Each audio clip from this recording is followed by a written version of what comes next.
kami ang team 8 sa propagation team. Nasa kami sa Victoria's Northern Samar.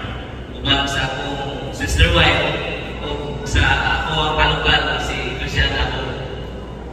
Yun, namin na-establish na Blurred siya, no?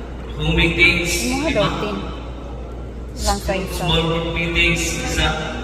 Then, number of baptized, 11.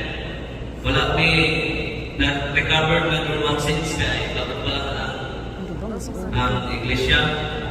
Tapos, naka-recover me sa children's meeting. Actually, hindi ko rin ito recovered kay ilan lang higayon mga month or pinatawid sa mga wala.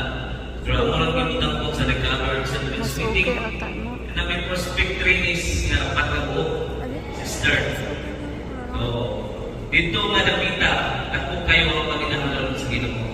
Una, nagpasalamat siya po sa Ginoo. Bisan ba niya kahinta, gidaron, nasa mong edad. Apan, nakapili ko sa buwan sa Ginoo. Tuyong tumungkod sa Diyos na siguro nga, ipaasay ko nito.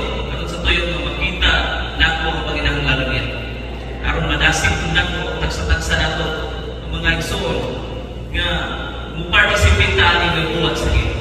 Kaya daghan kayo ang talinang kumulan, apan, jutay lang ang mga maling.